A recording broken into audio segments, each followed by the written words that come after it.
बेटा आज हम बात कर रहे हैं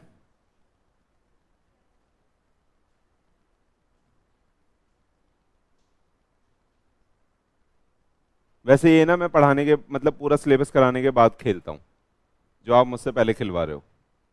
समझ आ रहा है? पहले वनडे फिर टेस्ट, लेकिन आप पहले टेस्ट पे आ गए। आइए, आप लोग सबसे पहले तो आपका दो सेक्शन में एग्जाम होता है ना? लॉ और अंग्रेजी, है ना? तो मैं लॉ की बात करूंगा, इंग्लिश में आप एक्सपर्ट हो। इंग्लिश का पेपर तो बचपन से दे रहे हो, उसको तो वैसे ही करना है। बस सेक्शन आपको अलग अलग लिखने हैं। मतलब एक सेक्शन स्टार्ट करोगे तो इसे पूरा समाप्त करना है और फिर दूसरा करना है। ये तो पता ही है आपको। या एक क्वेश्चन इसका, एक क्वेश्चन इंग्लिश का, फिर एक क्वेश्चन लॉ का, ऐसे तो नहीं खेलते। इतनी तो समझ है या नहीं? चलो, अभी रिकॉर्डिंग ऑन है ना?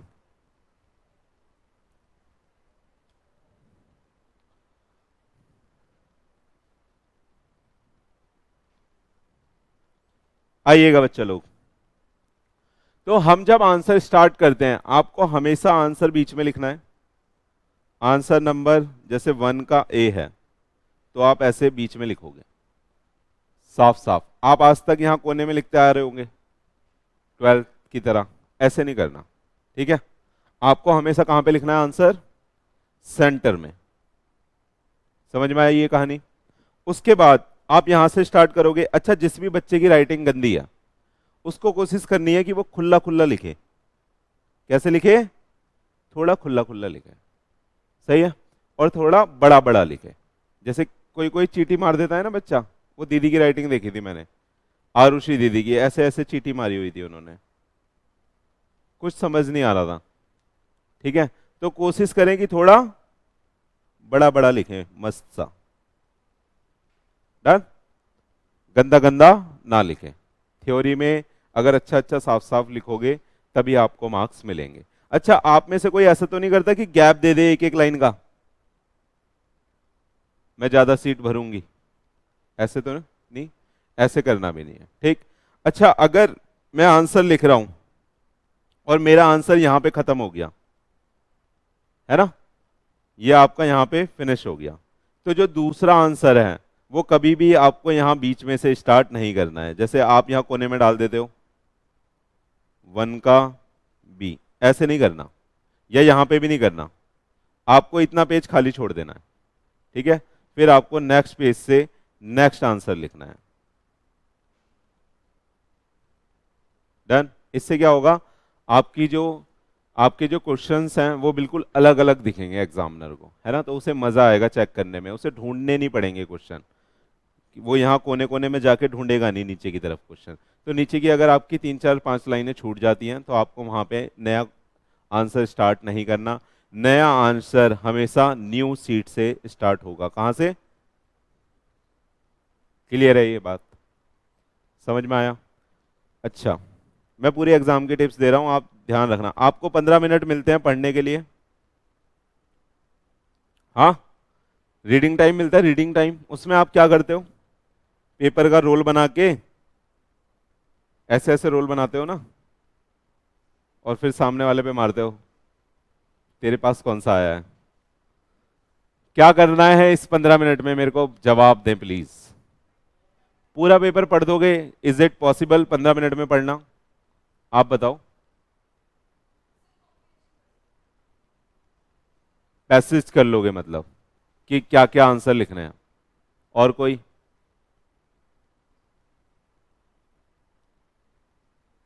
कुछ नहीं।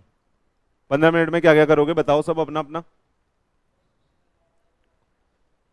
जो सबसे पहले आता है उसे टिक कर लेंगे। अरे आपने 12th तक तो एग्जाम दिए हैं यार, तो अपने एक्सपीरियंसेस शेयर करो ना आप। वहां पे भी तो रीडिंग टाइम मिलता ही है। आप मेरे को बताओ क्या करोगे उस 15 मिनट में।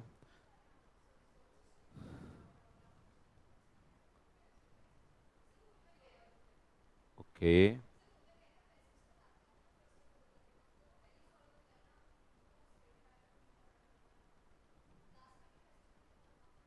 चलो मैं अपनी टिप बता देता हूं, आप देख लेना, आपको पसंद आए तो ऑप्ट करना, वरना आप नहीं भी लगा सकते हो। आपको आइडेंटिफाई करना है, एक क्वेश्चन ऑप्शन में आता है, आपको आइडेंटिफाई करना है कि कौन सा क्वेश्चन मेरे को नहीं करना है, यानी ऑप्शन में मेरे को स्किप करना है, छोड़ना है। ठीक है, सबसे मेन काम यही है, ये आइडेंटिफाई करना कि मैं कौन से अटेम्प्ट करने वाली हूं और कौन सा एक छोड़ने वाली हूं। डन। तो आपको वो डिफिकल्ट क्वेश्चन आइडेंटिफाई करना है जो आपके बस की नहीं है, जिसको आप ऑप्शन में छोड़ने वाले हो। ऑप्शन आते हैं ना यार, तो ऑप्शन में जो छोड़ने वाले हो वो आपको आइडेंटिफाई करना है कि मेरे को नहीं करना है, और आपको वो आइडेंटिफाई करना है कि जो मेरे को सबसे इजी लगता है और मैं बिल्कुल इजी वे में जल्दी वाले टाइम में कर सकती हूं। यानी स्टार्ट आपको किससे करना है, आपको किस क्वेश्चन से अपनी आंसर शीट को स्टार्ट करना है, ये दो चीजें आपको उस 15 मिनट में आइडेंटिफाई करनी है। क्या क्या? एक तो ऑप्शन में मेरे को कौन सा छोड़ना है, उसको बिल्कुल काट ही देना, उसको दोबारा मत पढ़ना, आपका टाइम वेस्ट होगा, नंबर वन। नंबर टू कि आपको स्टार्ट कहां से करना है, कौन सा क्वेश्चन आपको सुपर इजी लग रहा है पूरे के पूरे पेपर में, वो आपको आइडेंटिफाई करना है। डन। वो 15 मिनट जैसे ही जाते हैं फिर आपको आंसर शीट मिलती है, आपको लिखना विखना पड़ता है उस पर, रोल नंबर वगैरह, वो लिखने के बाद आप वही वाला क्वेश्चन स्टार्ट करोगे जो आपको सुपर इजी लगता है, ताकि आप स्टार्टिंग में ही अपना टाइम बचा लो। जो सुपर इजी लगता है वो आप जल्दी जल्दी कर दोगे और अच्छे से लिख भी दोगे। डन। समझ में आया इतना? हाँ कर सकते हो, कर सकते हो, लेकिन एक सेक्शन एक साथ कंटिन्यूएशन में होना चाहिए और दूसरा सेक्शन अलग होना चाहिए। समझ में आया? वो कर सकते हो, जो आपको स्टार्ट करना है आप वो स्टार्ट कर सकते हो, और मेरी ये आपसे राय है कि जो आपको सबसे इजी लगता है, सबसे इजी, उसको सबसे पहले कर दें। समझ में आ रहा है? क्योंकि उसमें आपको अच्छे मार्क मिलने वाले हैं। हाँ क्लियर है? चले आगे। ये सब फॉलो करते थे अभी तक आप? सुनना, आप कितने क्वेश्चन आते हैं आपके? 6 क्वेश्चन आते हैं? कितने क्वेश्चन आते हैं बताओ?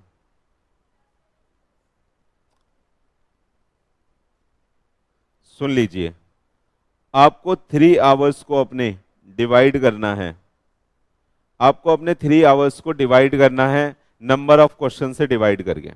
जैसे मान लो 6 क्वेश्चन आते हैं, ठीक है, तो 6 में मैंने डिवाइड कर दिया, तो कितना कितना मिला सबको? आधा आधा घंटा, आधा आधा घंटा मिला सबको। आधे आधे घंटे में मैंने 3 घंटों को डिवाइड कर दिया, तो हर क्वेश्चन को आपको आधा घंटा देके उसको सॉल्व करना है।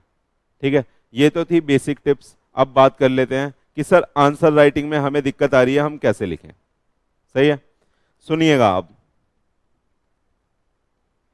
ईच क्वेश्चन में, ये इतना क्या ले लिया ये मैंने,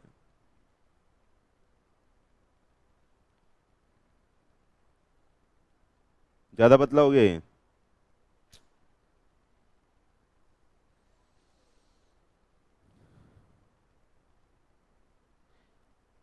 बेटा हर क्वेश्चन का आंसर आपको सेम तरीके से नहीं लिखना जैसे सर ने बताया कि बच्चे कर रहे हैं। समझ में आ रहा है? सुनिएगा, कहीं कहीं पे आंसर पूछता है एक्सप्लेन, कहीं पे वो बोलता है कमेंट, कहीं पे वो आपको दे देता है केस स्टडी, ऐसा करना चाहिए या नहीं करना चाहिए। समझ में आ रहा है आपको? है ना? और कहीं पे वो आपसे पूछ लेता है किसी चीज में डिफरेंसेस। तो हर किसी क्वेश्चन का आंसर क्या मैं सेम वे में लिखूं? आप बताओ। नहीं। हाँ, अगर केस स्टडी है, केस स्टडी में सबसे पहले आप लिखोगे क्या? प्रोविजन। यानी ये जो क्वेश्चन है मेरा, ये किस प्रोविजन से रिलेटेड है, तो वो प्रोविजन लिख दोगे कि इस प्रोविजन में ऐसे ऐसे होता है, माइनर कॉन्ट्रैक्ट में जो उसके बेनिफिट के लिए नहीं है एंटर नहीं कर सकता, तो वो सारी बातें लिख दोगे, है ना? फिर क्या लिखोगे? फैक्ट लिख दोगे, फैक्ट ऑफ द केस, है ना? फैक्ट ऑफ द केस का मतलब क्या है कि जो आपको केस स्टडी दी गई है उसमें क्या बातें चल रही हैं, क्वेश्चन में से ही मिलेगा ये आपको, है ना? क्वेश्चन अभी ये वाला मैं कराऊंगा आपको, एक क्वेश्चन ना, पहला ही क्वेश्चन है ये, ठीक है? तो फैक्ट ऑफ द केस लिख दोगे कि इस हमारे वाले क्वेश्चन में ये बातें चल रही हैं, ठीक है? अब फिर इन दोनों का क्या लिख दोगे, इसके ऊपर इन दोनों का क्या रेलिवेंस है, यानी इन दोनों को मिक्स करके कि हमारे वाले केस में ये चीजें हो रही हैं और इसके अकॉर्डिंग ये ऐसा नहीं करेगा, और लास्ट में लिख दोगे कंक्लूजन। ठीक है, आप ये लिख सकते हो कि कैसे ये रिलेट कर रहा है। ठीक, इस तरीके से आपको केस स्टडी का आंसर देना, ये सिर्फ केस स्टडी के लिए है। डन। आपसे अगर बेयर प्रोविजन पूछेगा, जैसे वो बोल देता है, एक क्वेश्चन है मेरा favourite, no consideration no contract please comment, तो उसमें क्या लिखोगे आप, क्वेश्चन आया है कंसिडरेशन के ऊपर, तो सबसे पहले कंसिडरेशन समझाओगे, तो यानी बेसिक अंडरस्टैंडिंग बनवाओगे पहले। आ रहा है समझ में? पहले क्या लिखोगे, कंसिडरेशन क्या होता है, पूछ नहीं रहा वो, फिर भी आपको थोड़ा सा लिख देना है। समझ में आ रहा है? फिर आप लिखोगे जनरल रूल, फिर आप लिखोगे जनरल रूल, है ना? फिर नेक्स्ट क्या लिखोगे, अब मेन कमेंट क्या पूछा है, नो कंसिडरेशन नो कॉन्ट्रैक्ट, तो जनरल रूल के बाद आप क्या लिख दोगे, उसकी एक्सेप्शंस। क्लियर है? एक्सेप्शन लिखने के बाद आप उसको खत्म कर दोगे। आ रहा है या नहीं आ रहा है? अब आइए एक्सप्लेनेशन जिसमें पूछता है, यहां तो बेयर प्लेन एक्सप्लेन करना है आपको, यहां पे तो लॉ पूछेगा, what is the meaning of government company please explain, तो वहां पे एज इट इज लॉ में जो जो लैंग्वेज लिखी है एज इट इज चिपकानी है, रट्टाफिकेशन वाली लैंग्वेज आपको बिल्कुल सीधी सीधी लिखनी है, जो भी हमने लॉ में पढ़ी है। लेकिन इन सब चीजों के लिए ना बेटा आपके पास कंटेंट होना जरूरी है, और कंटेंट आपके पास आएगा बेटा याद करके। अगर आप सिर्फ यहां मुझसे पढ़ के ये सोच रहे हो कि आप पास हो जाओगे और आपके बहुत अच्छे मार्क्स आ जाएंगे, तो ये आप बहुत ही ज्यादा गलत सोच रहे हो। ठीक है, टेस्ट सुनिएगा प्लीज, जो कोच होते हैं, कोच सिर्फ आपको तरीके बताते हैं, परफॉर्म तो, जैसे अभी रोहित शर्मा ने कल 131 बनाए, वो कैसे बनाए, सिर्फ कोच के बताने से बन गए? ग्राउंड पे जाके उसने प्रैक्टिस करी है दुनिया भर की।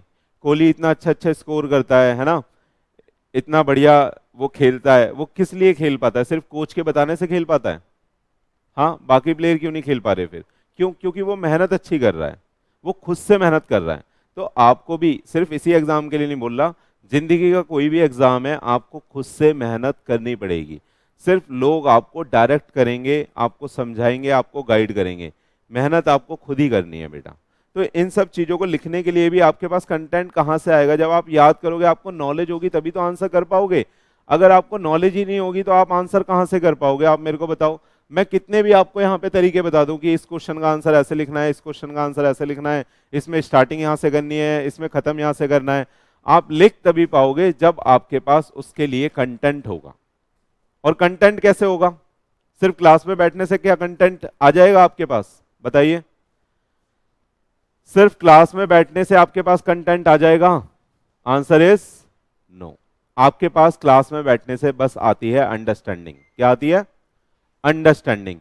वो अंडरस्टैंडिंग आपको हेल्प करती है किसी चीज को पढ़ने के लिए, समझने के लिए। समझ में आ रहा है? जब आप उस चीज को घर पे जाके पढ़ते हैं तो क्लास में पढ़ाई गई चीज जो आपने अंडरस्टैंडिंग डेवलप करी है वो आपको समझने में आसानी होती है। फिर जब आप खुद से पढ़ते हो तो वो आपके तरीके से अंदर एब्जॉर्ब होता है माइंड में और आपको समझ में आता है, तब आप उसको एनालाइज करके किसी चीज का आंसर दे सकते हो। समझ में आया? अब यहां पे हो क्या रहा है, आपके मार्क क्यों कम आ रहे हैं? सिर्फ अंडरस्टैंडिंग बन रही है, और सिर्फ अंडरस्टैंडिंग बन के सीधा एग्जाम लिख रहे हो आप खुद से मेहनत नहीं कर रहे हो। खुद से मेहनत करोगे आपके कभी भी कम मार्क नहीं आएंगे। जितना मैंने पढ़ाया है अगर आप घर पे याद करोगे, उसे टाइम दोगे, तो आपके हमेशा अच्छे मार्क आएंगे बेटा। समझ में आ रहा है? फिर आप मुझसे ये लड़ाई करोगे कि सर मेरा कटा क्यों यहाँ पे मार्क। आप अभी मुझसे क्या लड़ाई कर रहे हो? ये बच्चों वाली लड़ाई कर रहे हो कि हमें लिखना ही नहीं आ रहा। ये तो बहुत बच्चों वाली लड़ाई है। आपको मुझसे लड़ाई की क्या करनी चाहिए थी? सर मेरा मार्क कटा कैसे? मैंने तो सर सजेस्टेड से बिल्कुल मैच कर रखा है, आपके बस की कैसे हुआ मेरा मार्क काटना? है ना? लेकिन आप तो नन्हे मुन्ने बच्चों की तरह लड़ाई कर रहे हो, सर हमें सिखा दो। लो सीखो। अब डिफरेंस वाले क्वेश्चन की बात कर लेते हैं। इसको आप कोशिश करना हमेशा टैबुलर फॉर्म में लिखने का, और इसमें क्या लिखोगे आप? बेसिस, फिर लिख दोगे पहला वाला जैसे कि सेल, और अगला वाला एटीएस, एग्रीमेंट टू सेल।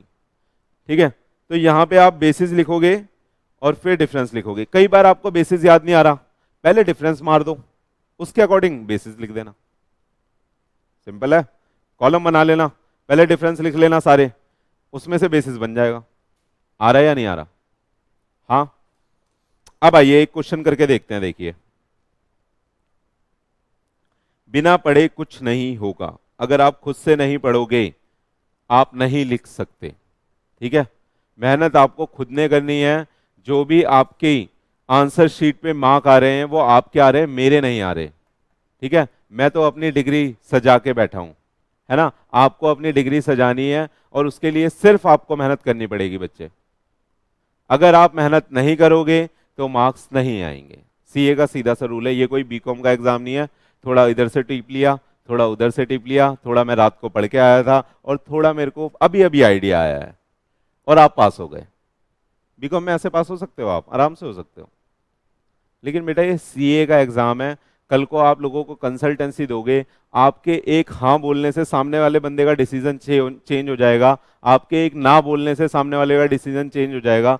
तो आपको बेटा उस हिसाब से पढ़ना भी पड़ेगा और नॉलेज भी गैदर करनी पड़ेगी। आ रहा है कुछ समझ में? आइए पहला क्वेश्चन पढ़ते हैं जो हमारी स्क्रीन पर है। दिख रहा है आपको? हाँ, देखते हैं इसका आंसर कौन कौन बता पाता है। कोई भी आंसर नहीं देखेगा, आपको अपने मम्मी और पापा की कसम है। एक साथ जॉइंटली आइए। Sheetal was a classical dancer, she entered into an agreement with Sharad Vidya Mandir for 50 dance performance. क्या हो रहा है? शीला की जवानी नहीं है, ये शीतल है। शीतल ने बोला है कि मैं इस मंदिर में आके 50 डांस परफॉर्मेंस दे दूंगी, यानी ये एग्रीमेंट हुआ है इनका मंदिर के साथ, है ना। पढ़े आगे, कह रहा है as per the contract she was suppose to perform every weekend and she will paid 8,000 per performance. ठीक है, उज्जवल कह रहा है सर मेरे को दिला दो, मैं डांस कर दूंगा। आगे आइए, कह रहा है however after a month, however after a month she was absent without informing. क्या डील हुई थी मेरे को बताना? 50 बार शाम को आके नाचना है। अरे यही तो डील है, 50 डांस परफॉर्मेंस देनी है। और कब कब देनी है? बोलो, हर वीकेंड पे जाके देनी है। कितना पैसा मिलेगा? 8,000। कब कब का? हर परफॉर्मेंस का, है ना। लेकिन उसने एक मंथ के बाद क्या बोल दिया? She was absent without. अरे आप जैसे बिना बोले छुट्टी मार लेते हो, छुट्टी मार ली उसने, वीकेंड था, सब लोग आए हुए थे भक्तजन, वहां पे डांस हो रहा था। आमी जे तुमा, सही वाला। आइए, कह रहा है due to her personal reason उसने छुट्टी मार ली थी। Answer the following question as per the Indian Contract Act 1872। क्या क्वेश्चन समझ में आया आपको अभी तक का? हाँ, अब देखना क्वेश्चन क्या है। ये केस स्टडी दे दी, ऊपर आपको केस समझा दिया। अब इससे पूछ रहा है कि ये इनका आंसर दो, एक ही लॉ से रिलेटेड है।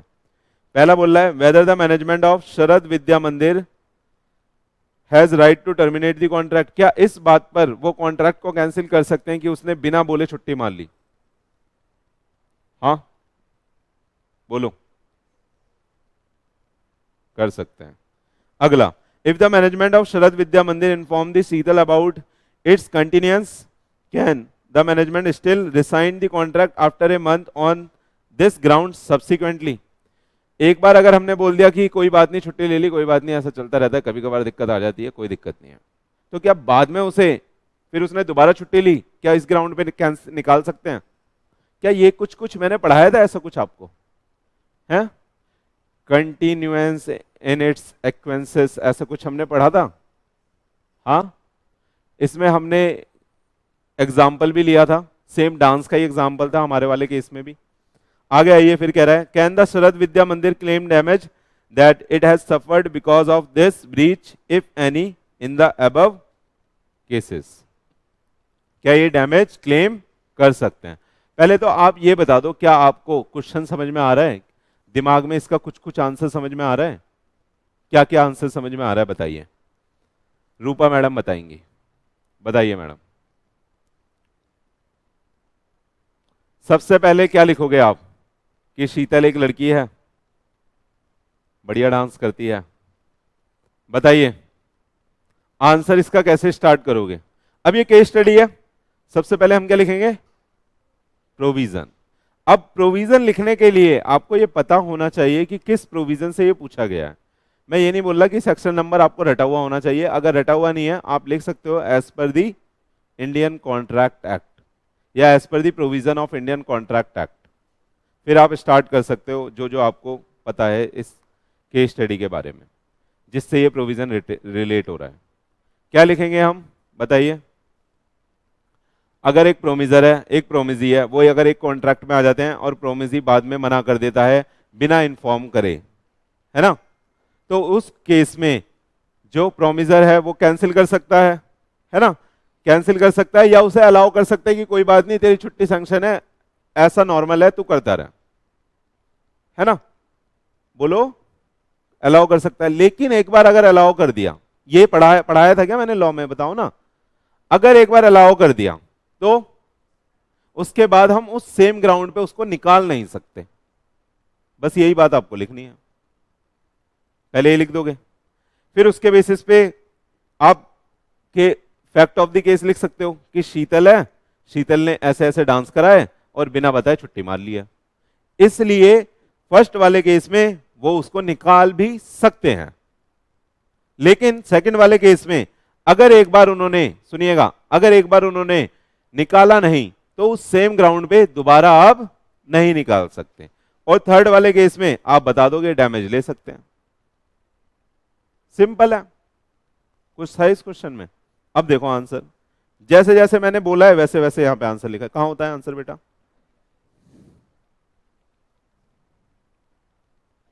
यही है, देखो आंसर पढ़ते हैं।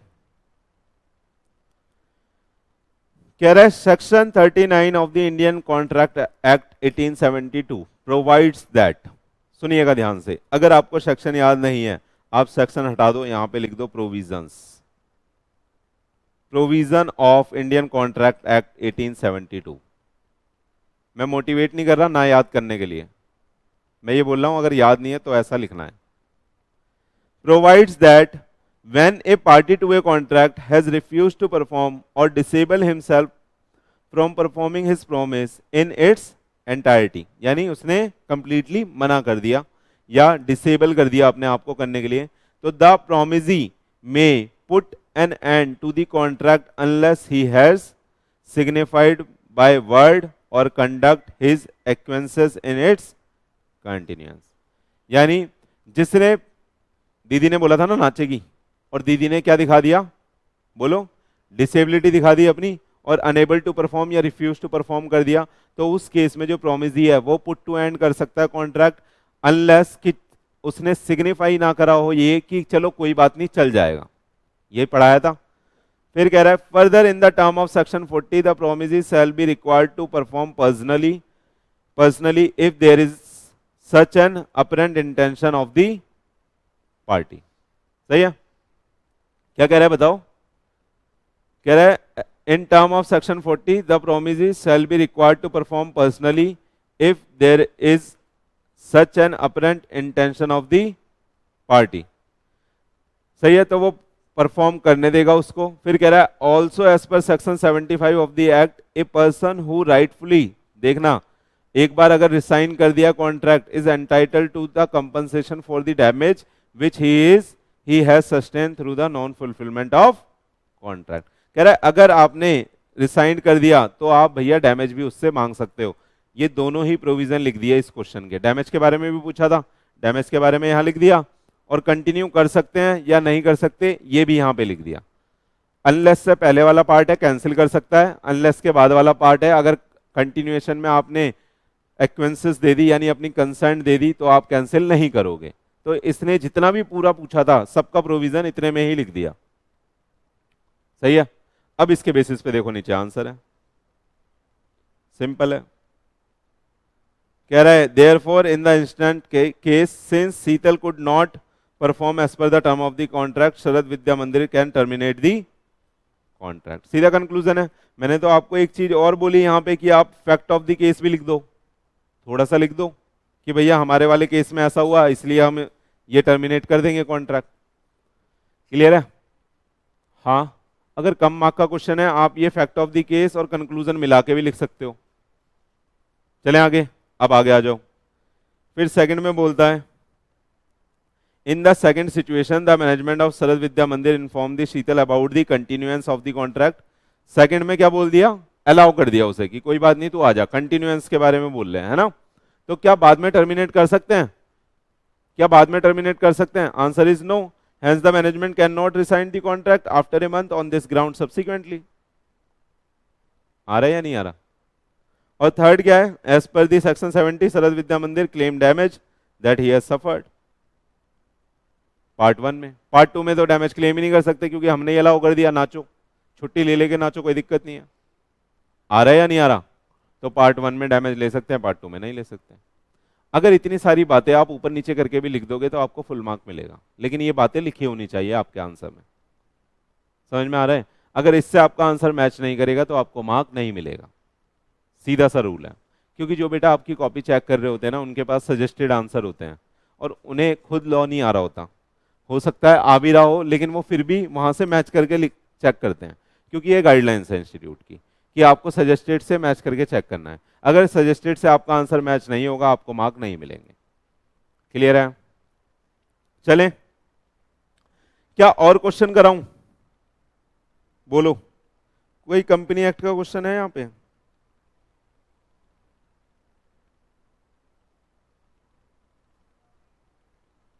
ये देखो, ये वाला क्वेश्चन आया था 20। कह रहा है Narendra Motors Limited is A government company. चलो पढ़ के देखते हैं।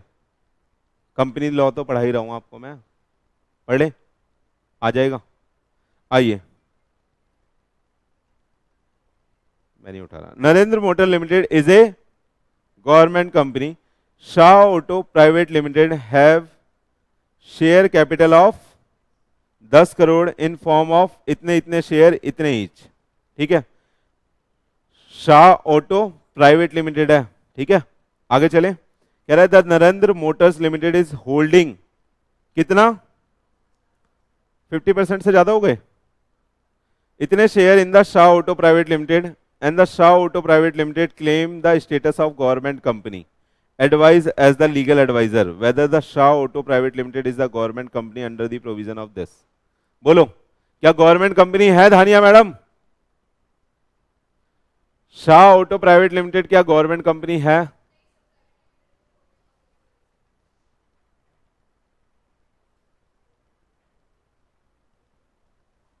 आंसर मैं पढ़ूंगा अभी, सही गलत का फैसला हो जाएगा।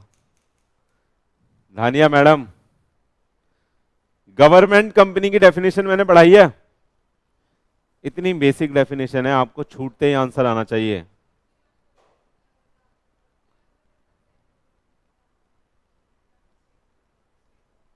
और कुछ सब्सिडरी भी था वहां पे कुछ, बोलो। आरुषि मैडम बोलो, लोग आपकी तरफ देख रहे हैं कि आप बोलो कुछ। परी मैडम आप भी बोलो, आपके फेवरेट लोग चाहते हैं आप बोलो।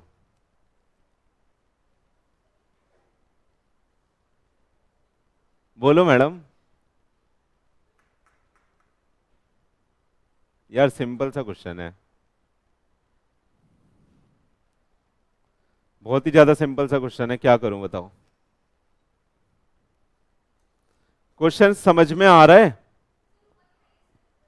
रूपा मैडम, हाँ रूपा मैडम बताओ।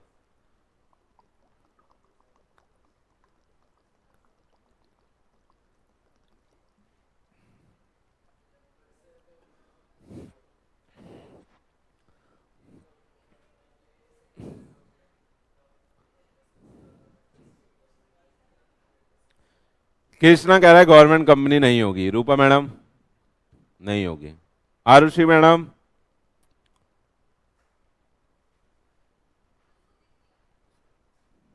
और बड़ा करता हूं।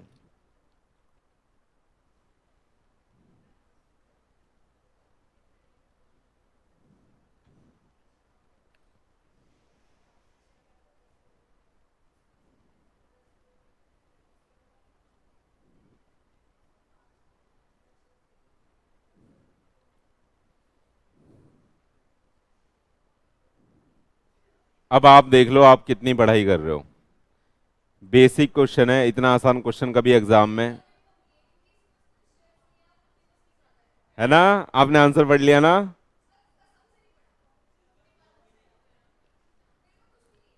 आ जाओ आंसर पर। अब देखो, अब मेरी बात सुनो प्लीज, सुन लो इधर। इस क्वेश्चन में आप खुद कंफ्यूज हो, आपके पास कंटेंट ही नहीं है, आपको पता ही नहीं आंसर क्या है। इसमें मैं आपकी क्या हेल्प कर सकता हूं बताओ? जब आपको आंसर पता ही नहीं है तो मैं वहां पे दिमाग में तो डालूंगा नहीं, आपके घोल के तो पिलाऊंगा नहीं।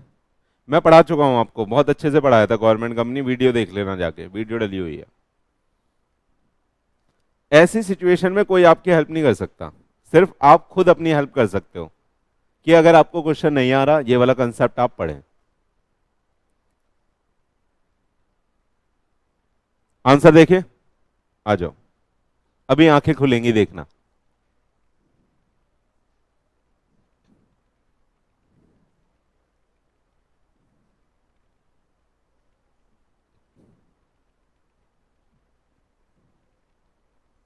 यही है डेफिनेशन, सुनिएगा। हेलो प्लीज सुनिएगा। वहां पे सीधे सीधे आपसे पूछा है क्या वो गवर्नमेंट कंपनी होगी या नहीं होगी, तो फिर भी देखना आंसर में उसने डेफिनेशन पूरी लिखी है, फिर भी आंसर में डेफिनेशन पूरी लिखी है। तो जिस चीज के ऊपर क्वेश्चन बेस्ड है उसके बारे में आप लिखोगे। समझ में आ रहा है? अब लिखना कैसे ये समझ में आ रहा है? देखो,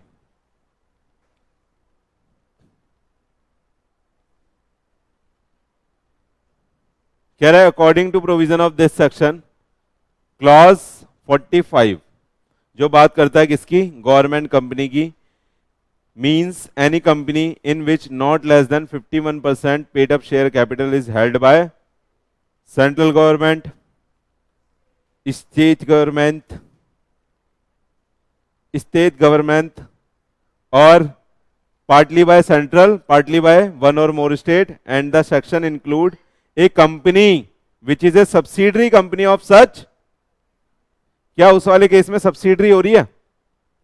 ऊपर वाले केस में क्या वो प्राइवेट लिमिटेड कंपनी उसकी सब्सिडरी बन रही है? तो हाँ, तो सब्सिडरी बन रही है कि नहीं बन रही? बन रही है। तो अगर बन रही है तो क्या गवर्नमेंट कंपनी हो जाएगी या नहीं होगी? ये यहां पे लिखा हुआ है देखो, कह रहा है includes A company which is a subsidiary company of such A government company. अगर ऐसी कोई कंपनी है उसकी सब्सिडरी भी गवर्नमेंट कंपनी ही कहलाएगी। आइए अब सब्सिड सुनिएगा, क्वेश्चन किस पे था? ये सब्सिडरी पे था, लेकिन देखो डेफिनेशन किसकी लिख दी इसने यहां पे। ये तो चीटिंग है। ई गोला पर ये क्या हो रहा है?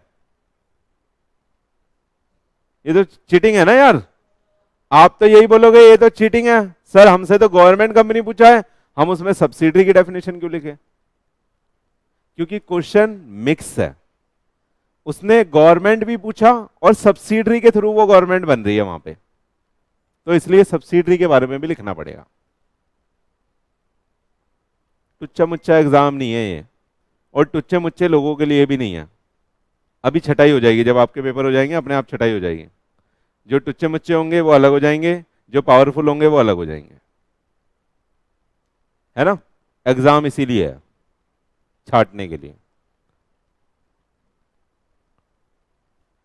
मेहनत करनी पड़ेगी, बिना मेहनत के आप सीए में अगर जा रहे हो तो आप अपना लॉस कर रहे हो, अपने टाइम का लॉस कर रहे हो, अपने घर वालों का लॉस कर रहे हो, अपने टीचर का लॉस कर रहे हो, सारे रिसोर्सेज का लॉस कर रहे हो। समझ में आ रहा है आपको कुछ?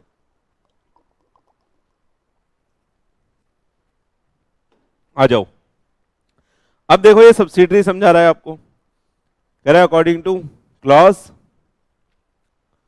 हाँ, लख लख 28 कुड़ी दा 47 वेट कुड़ी दा 7 है ना, 287, सेक्शन 2 क्लॉज 87 बोल रहा है subsidiary company in relation to any other company, यानी होल्डिंग के रिलेशन में पढ़नी है। Means a company in which holding exercise the control, या तो वन हाफ वोटिंग पावर या अकेले या किसी के साथ मिलके।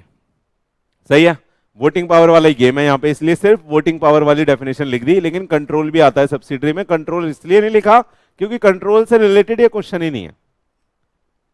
समझ में आया? इसलिए सब्सिडरी की डेफिनेशन का भी वही वाला पॉइंट लिखा है जो यहां से रिलेट कर रहा है। समझ में आ रहा है? सब्सिडरी की डेफिनेशन में सिर्फ इतना थोड़ी था, कंट्रोल से रिलेटेड भी तो था। Exercise composition of its board of director का, control over the composition of its board of director, वो यहां नहीं लिखा। क्यों नहीं लिखा? क्योंकि क्वेश्चन से रिलेट नहीं कर रहा वो। आगे आइए अब, बदतमीजो देख लो प्लीज।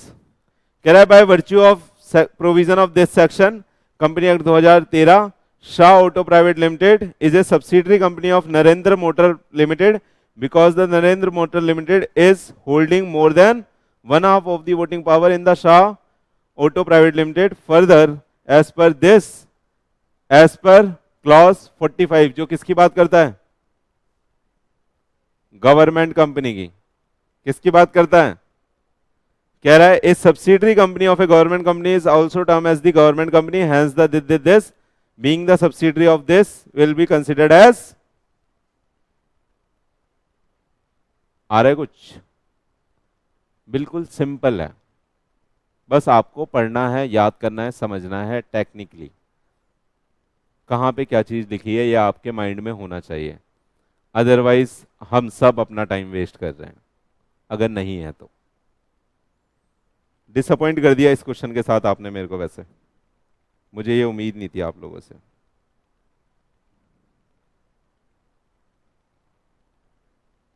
आइए कोई और क्वेश्चन पढ़ते हैं, पढ़ें।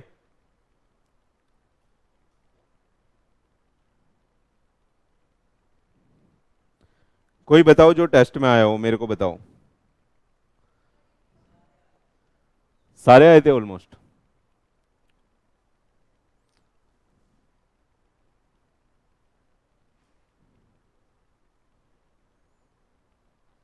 परिधि वाला आता है आपको?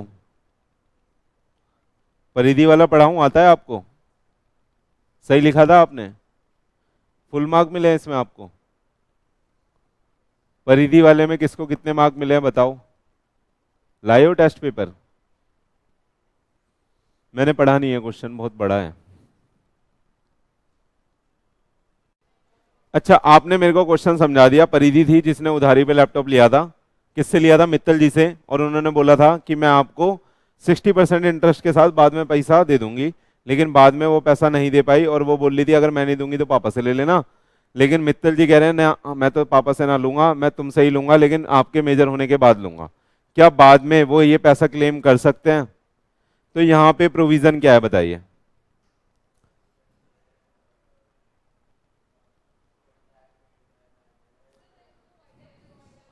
सबसे पहले वॉइड एब इनिशियो लिखना है। माइनर के साथ किया गया कॉन्ट्रैक्ट वॉइड एब इनिशियो होता है, क्योंकि कैपेसिटी टू कॉन्ट्रैक्ट वाली पार्टी में माइनर को मना करा गया है कि वो डिस्क्वालीफाइड है, कि भैया वो उसके साथ कॉन्ट्रैक्ट नहीं कर सकते अनटिल एंड अनलेस कि उसके बेनिफिट के लिए ना हो वो। सेकंड पॉइंट की अगर एक बार एग्रीमेंट हुआ है जो कि वॉइड एब इनिशियो है, वो कभी भी रेटिफाई नहीं हो सकता। बाद में वो मेजर भी बन जाए तब भी हम उसको रेटिफाई नहीं करेंगे। ये इतना सा प्रोविजन था, इस पे बेस्ड आपको आंसर लिखना है। अब देखो इसमें लिखा कैसे, मैं बताऊंगा ऐसा ऐसा क्यों लिखा है ना? क्या पेरेंट और गार्जियन के बारे में भी है? आइए,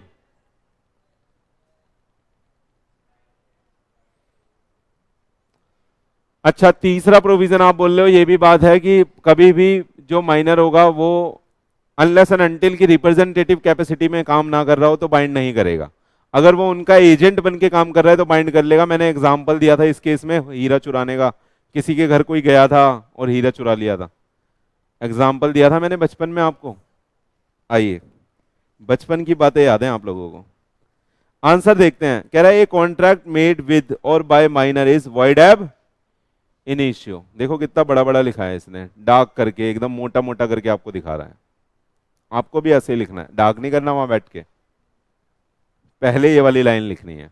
आगे देखिए, pursuant to the section 11 of the Indian Contract Act, a minor is not competent to contract and any agreement with or by a minor is void from very beginning। इसी का मतलब बता दिया। फिर कह रहा है by following the above provision Mr. Mittal will not succeed in recovering the outstanding amount by filing a case against the परिधि, क्योंकि वो माइनर है। पहले ये बात लिख दी।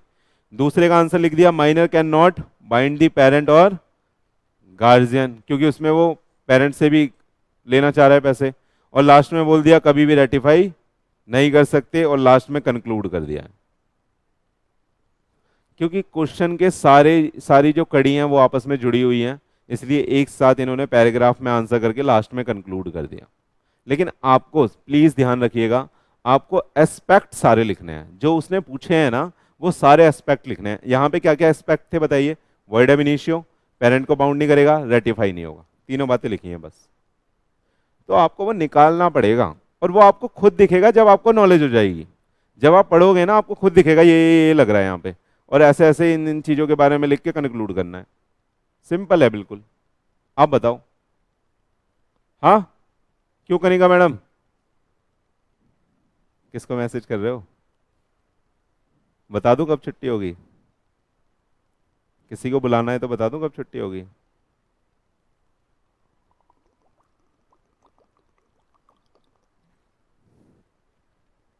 और क्वेश्चन कराऊं या आगे का पढ़ ले, कंपनी लो? बताइए, एक क्वेश्चन और। तीसरा क्वेश्चन मेरा फेवरेट है, क्वाजी के ऊपर। देखो क्वाजी के ऊपर है तीसरा। पहले क्वेश्चन पढ़ते हैं फिर आंसर पे आएंगे। आइए, तीसरा क्वेश्चन आपकी स्क्रीन पर बेटा, आपको पढ़ना है, छोटा सा है,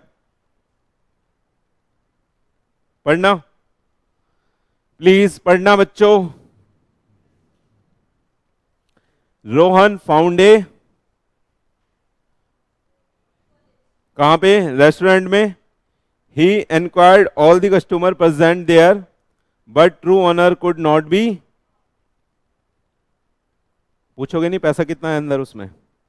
he handed over the same to the manager of the restaurant to keep the wallet till the true owner is found। Manager को पकड़ा दिया। कह रहा है after a week Rohan went back to the restaurant to inquire about the wallet। the manager refused to return it to the Rohan, saying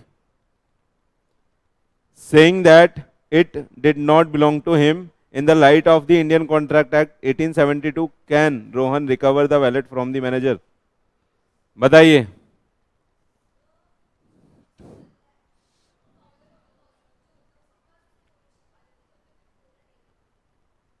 वो बेली बन जाता है ना, वो बेली की तरह उसको होल्ड करेगा, यानी वो कस्टोडियन की तरह उसे संभाल के रखेगा जब तक कि ट्रू ओनर नहीं मिल जाता। तो यहाँ पे मैनेजर को देना पड़ेगा।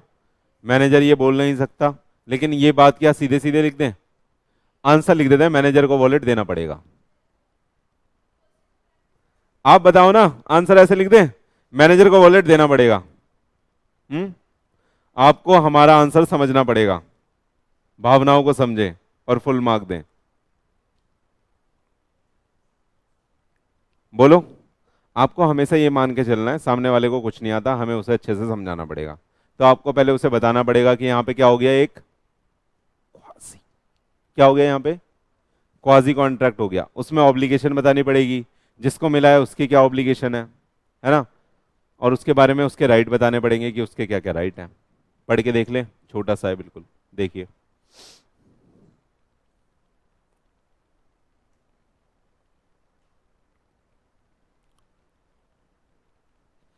देखिए क्वेश्चन था finder of lots, finder of the goods की रिस्पॉन्सिबिलिटी से रिलेटेड है ना। देखिए कह रहा है a person who find the goods belonging to the another and take them into the custody is subject to same responsibility as if were a bailee, जैसे कि वो एक बेली है। बेली का मतलब कस्टोडियन है ना, संभाल के रखने वाला।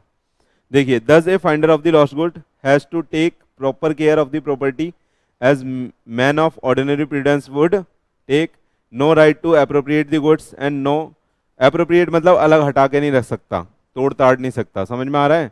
जैसे वॉलेट था, वॉलेट में सामान होगा तो उसमें से कुछ सामान निकाल के आधा इधर आधा इधर आधा उधर नहीं रख सकते। समझ में आ रहा है? तो कह रहा है no right to appropriate the goods and to restore the goods if the owner is found. कह रहा है in the light of the above provision the manager must return the wallet to the Rohan since the Rohan is the entitled to retain the wallet found against the everybody except the true owner. लेकिन true owner अगर मिल जाएगा तो क्या रोहन रख सकता है अपने पास? अगर ट्रू ओनर मिल जाएगा तब भी रोहन रख सकता है, मेरे को पाया मेरा है? नहीं, तो ऑनर क्लेम कर सकता है। किसने बोला?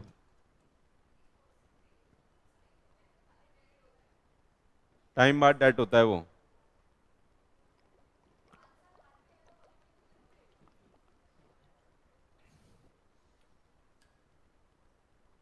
रखा हुआ है क्या किसी का? अगला, सारे क्वेश्चन तो मेरे को ऐसे लग रहे हैं बिल्कुल हलवा हलवा क्वेश्चन पूछे गए हैं, उसमें भी आप इतनी गंदी परफॉर्मेंस कर रहे हो, नाचना है आंगन टेढ़ा वाली बात कर रहे हो। अगला पढ़वाऊं क्वेश्चन? ये आता है आपको एप्रोप्रिएशन ऑफ पेमेंट से रिलेटेड क्वेश्चन? हाँ, आता है ये? हाँ,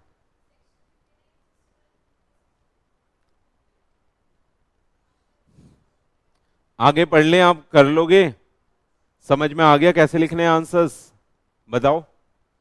हाँ, या और क्वेश्चन करा दूंगा, मेरे को कोई दिक्कत नहीं है, मेरे को तो पता है आपको कुछ नहीं आता। जलील करने में मुझे मजा बहुत आता है। खुद पढ़ सकते हो ना?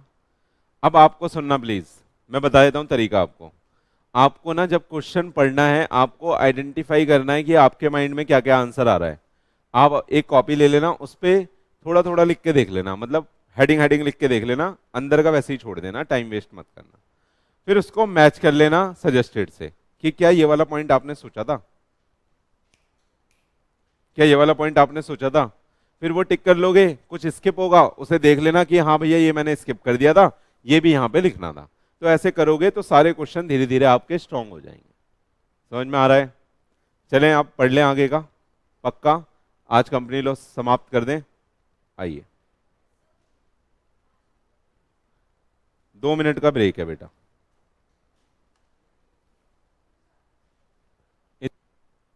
आइए प्लीज। तो बेटा हमने जब क्लास छोड़ी थी तो हमने बात करी थी डॉक्ट्रिन ऑफ अल्ट्रा वायरस की। अब हम पढ़ रहे हैं अपना बचा हुआ कंपनी लॉ, जितना भी बचा था। नहीं करी थी क्या? ऐसा तो नहीं लग रहा कि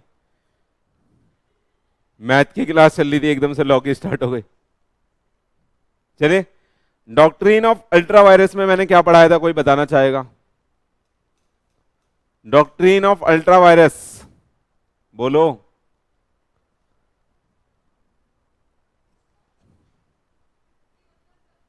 अनुष्का मैडम आप आए थे? कृष्णा आप आए थे? बताओ डॉक्ट्रिन ऑफ अल्ट्रा वायरस में क्या पढ़ाया था? दीदी आप आए थे? आप तो कभी कभी आते हो ना। फोन देना आप अपना, फोन देना इनका मैडम उठा के दे दो, आप दे दो, यहां पे रख दो। यहां से फोन गायब कहां हो गए?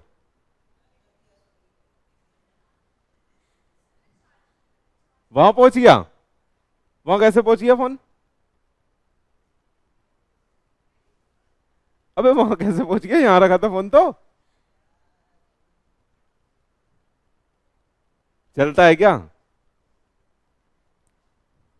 बताइए, डॉक्ट्रिन ऑफ अल्ट्रा वायरस सुन लो। अब कितने बच्चे बैठे हो आप? 1 2 3 4 5 6 7 8 9 10 11।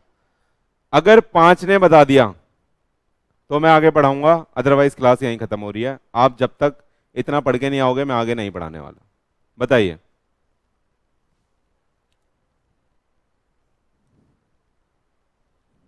और उस 5 में आप इंक्लूड नहीं हो मैडम, आप पहले से पढ़ चुके हो सब कुछ।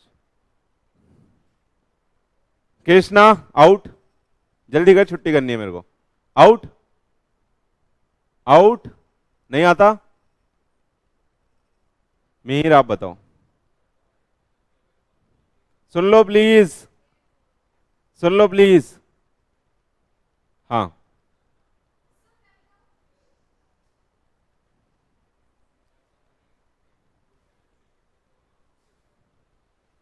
रूल्स एंड रेगुलेशन हैं तो उससे बियॉन्ड नहीं जा सकते, अगर चले गए तो क्या कर लेगा। अरे इधर सुन लो, आरुषि मैडम आपकी छुट्टी कर दूंगा, वरना आपको ज्यादा अगर आ गया है तो आप घर बैठ सकते हो। हाँ, वो कॉन्ट्रैक्ट वॉइड हो जाएगा। तो अल्ट्रा वायरस मतलब समझ नहीं आया।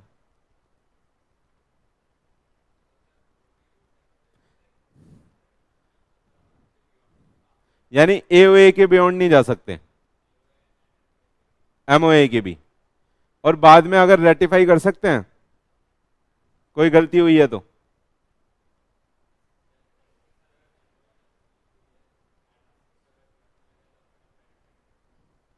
एओए के बियॉन्ड कुछ चले गए तो।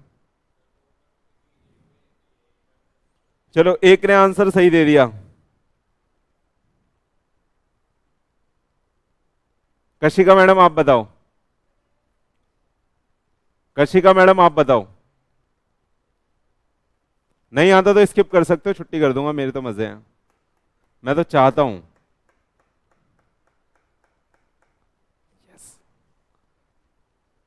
अनुष्का मैडम आप क्लास में नहीं थे वैसे, थे क्लास में। करो।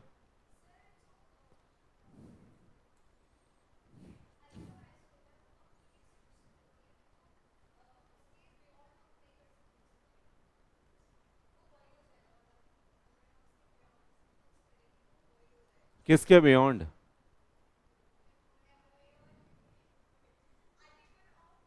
एक सेकेंड, वो आप में इनपुट डाल लिया, आप आउटपुट बाहर कर रहे हो, इससे बढ़िया उससे आउटपुट बाहर करवा लो। आप दीदी को ही बोल दो कि वही बोल दे, मैं ऐसा एज्यूम कर लूंगा अनुष्का बोल लिया।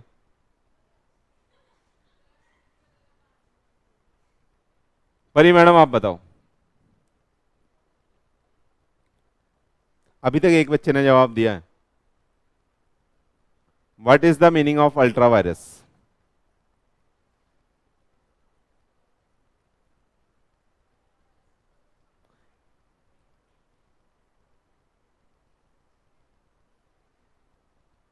तेज बोलो थोड़ा। ठीक है, हिंदी में बता दो, तेज बोलो लेकिन थोड़ा मेरी तरह।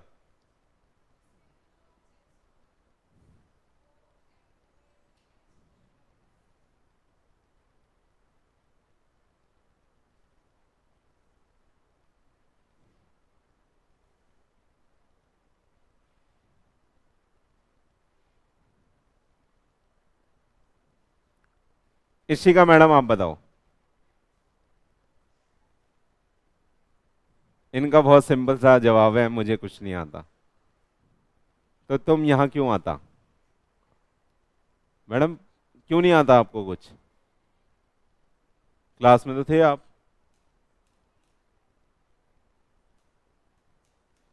धानिया मैडम आप बताओ।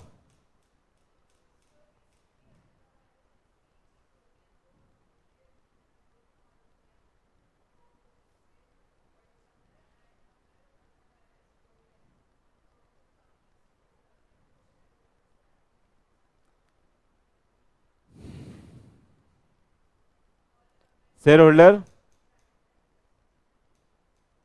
और अगर।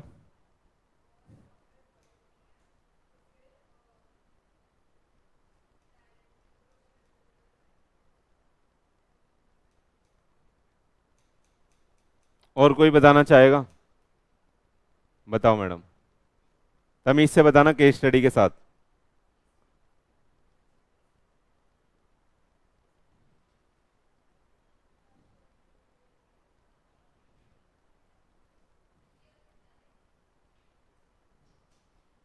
बताओ।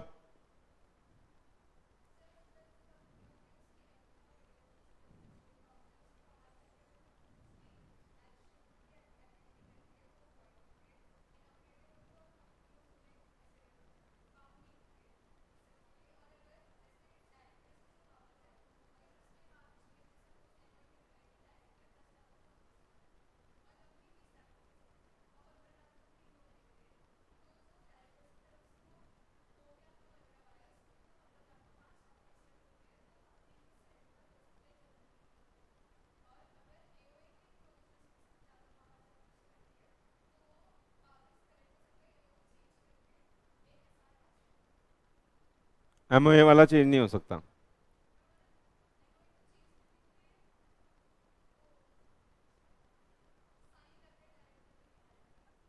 अगर एमओए में कोई बात लिखी हुई है, एमओए में लिखा हुआ है कि हम 10 करोड़ से ज़्यादा का लोन नहीं ले सकते, और हमने 20 करोड़ का लोन ले लिया किसी बैंक से, तो क्या वो बैंक 20 करोड़ का लोन हमसे वापस ले सकता है? नहीं ले सकता। क्यों?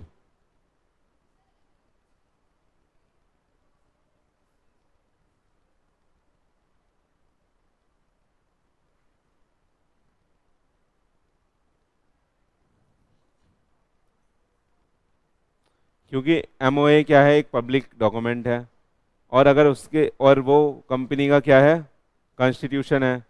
कंपनी को उस एमओए के दायरे में ही रह के काम करना होता है, उसके बियॉन्ड जाके कंपनी काम नहीं कर सकती। अगर कंपनी उसके बियॉन्ड जाके काम करती है तो उस एक्ट को हम अल्ट्रा वायरस एक्ट बोलते हैं। उस एक्ट को, जो काम कंपनी ने उसके बियॉन्ड जाके करा है, उसे अल्ट्रा वायरस एक्ट करते हैं। और अल्ट्रा वायरस का हिंदी मीनिंग है बियॉन्ड दी पावर। अगर वो बियॉन्ड दी पावर जाके, अगर वो बियॉन्ड दी पावर जाके कुछ काम कर रही है, तो वो जो वर्क है, वो जो एक्ट है, वो क्या हो जाएगा, वॉइड हो जाएगा। और कोई भी पार्टी उसमें शूट फाइल नहीं कर सकती, कोई भी पार्टी उसमें कोई भी चीज क्लेम नहीं कर सकती। तो अगर कंपनी ने 20 करोड़ का लोन ले लिया, वहां पे 10 करोड़ का लिखा था, तो जो बैंक है वो कंपनी के ऊपर केस फाइल नहीं कर सकता, कंपनी उस केस में लाइबल नहीं होगी। समझ में आ रहा है? हाँ, चलें आगे। दो बच्चों ने जवाब दिया है बस, ठीक जवाब सिर्फ दो बच्चों ने दिया है, मिहिर और आरुषि। बाकी आप 9 बच्चों ने गलत जवाब दिया है। आप बता दो, मेरे को आगे पढ़ाना चाहिए या मैं बोल दूं पहले इतना कंपनी एक्ट रिवाइज कर लो, मैं तब पढ़ाऊंगा?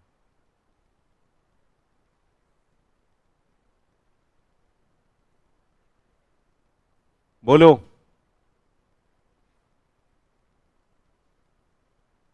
बोलो धानिया मैडम। है? क्योंकि मैं आज पढ़ा दूंगा, वो आपको फिर समझ नहीं आएगा, पेपर में आप लिख नहीं पाओगे, बेइज्जती मेरी होगी। पढ़ा तो मैं ही रहा हूं। आफ्टर ऑल जितने भी मार्क्स आपके आ रहे हैं उसकी रिस्पॉन्सिबिलिटी तो मेरी है, बेइज्जती मेरी होनी है वहां। आपकी तो इज्जत ही नहीं है इसलिए बेइज्जती नहीं होगी, मेरी तो बहुत इज्जत है। चार्टर्ड अकाउंटेंट हूं मैं, लॉ का टीचर भी बन गया हूं, बहुत अच्छे अच्छे मार्क्स भी आ जाते हैं हमारे बच्चों के। हाईएस्ट मार्क्स मेरे ख्याल से 82 हैं, थ्योरी में इतने मार्क्स किसी के नहीं आते।